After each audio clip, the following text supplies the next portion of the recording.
Hello everyone, welcome back to my channel.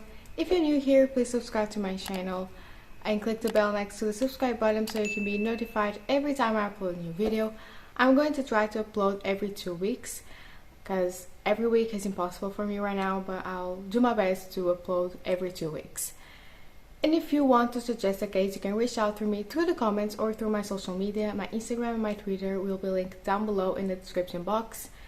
And without any further ado, let's just start this video. Today we are going to talk about the murder of Christopher Jenkins.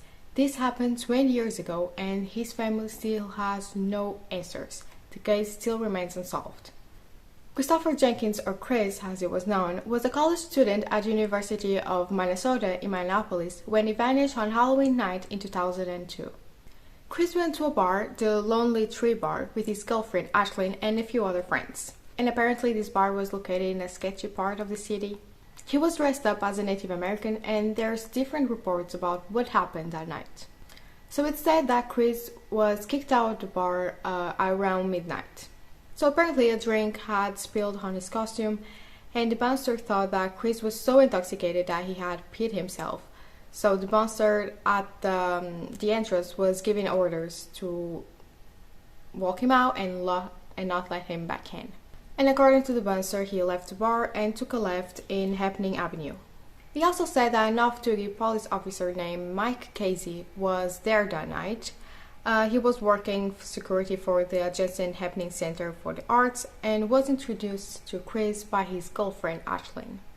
She worked at that bar and apparently she knew Mike well enough that she even borrowed his t-shirt for her costume. She was dressed up as a sexy police officer. And there's a rumor that Mike was the one who told security to remove Chris from the bar.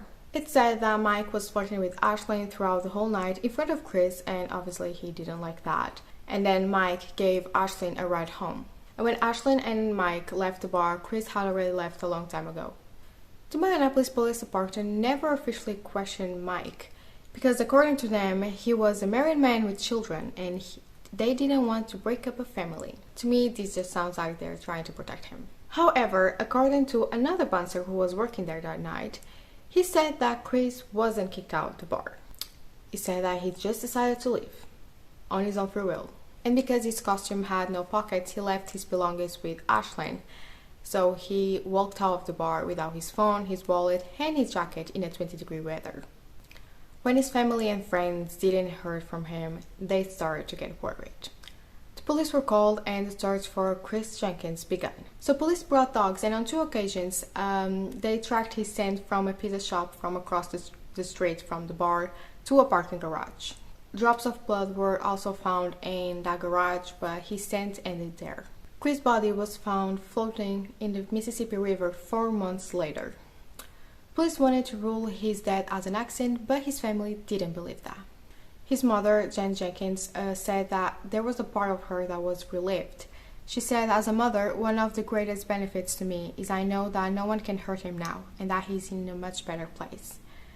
So first, Chris' body was found floating on his back with his arms across his chest. His oversized shoes were still on and his shirt was still tucked in his pants. It didn't seem like he had just fallen into the river and drowned. There were no signs that he had tried to fight for his life not to drown.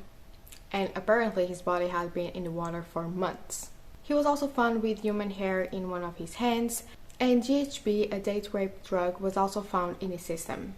Now, a man who had gone to the same bar that Chris went when he vanished said that he had a drink there and started feeling a little dizzy. Then he felt very sick and was almost unconscious. He also claimed that a few men tried to put him in their car, but he was saved by a friend who then took him to the hospital. And guess what they found on his system? He had a high dose of GHB. After finding out all of this, Tim Dolan, the new Minneapolis police chief, reopened Chris' case as a homicide and apologized to his family. And another reason why the Jenkins family didn't believe it was an accident was because his body was found with no bruises at all. And Chris was a lacrosse goalie who often got bruises on his arms and legs. And he had played 2 games and gone to practice the week prior of his disappearance. So his family believed that he might have been alive for a few days after he went missing, and that gave his body enough time to heal his bruises. Now jumping in 2018, the Happening County's attorney's office announcing that they will not pursue charges in a suspect that allegedly threw Chris off the bridge. So they never said who is this suspect, but people have a lot of theories. One of them being that the person who threw Mike off a bridge was Mike Casey, the police officer who was first linked with Ashlyn, Chris' girlfriends.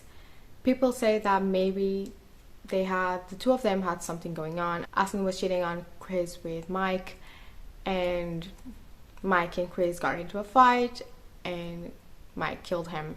But there's also other theories, and one of them was actually pretended by Jen, his mother. She believed that her son was a victim of a gang who abducts young men, murders them, and make it seem like an accident. A mother of another young man named Dan Zalem, he was also a college student. He was a freshman at St. Thomas, and he also disappeared from a party in 2009. She claimed that her son didn't drink or go to parties often, but she was told that he had gone to a party and he was drunk the night before he went missing. And during that time period, there are a lot of other cases about college-aged men who went missing, and their bodies were usually found in the water after they disappeared from college parties. And there are other people who believe that Chris was a victim of the smiley face killers. I still haven't looked enough on the smiley face killers, but if you want me to make a video about them, please let me know in the comments. I'm thinking about doing it. And then the last theory that I'm going to talk about today involves a man named Jeremy Alford. So it's reported that Jeremy was at the same bar on the night that Chris went missing. Currently, he's in jail in Minnesota for murdering a man in 2005 along with his brother. And there's no evidence or anything really other than the fact that he was at the same place as Chris on the night he went missing that indicates that Jeremy had something to do with Chris' murder. So Christopher Jenkins' murder still remains unsolved to this day, and it's been 20 years. I'm really curious to read your thoughts about this case. Like, in my opinion, after everything I read about this case, the theory that I believe the most is the one that says that it was the police officer, because for me it's what makes more sense. There's people that say that he was working there that night, he was the one who he was one who asked other security to kick Chris out of the bar, he was flirting with his girlfriend. I don't know. I really don't believe it was an accident. No, that was very strange. Like, there's no way that was an accident. I want to know what you guys think, so let me know in the comments. And if you're new here, please subscribe to my channel if you haven't done already, and click the bell next to the subscribe button so you can be notified every time I upload a new video.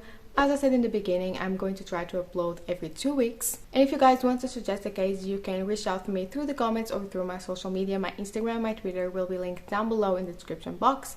And also, if you want me to make a video about smiley face killers, please let me know in the comments as well.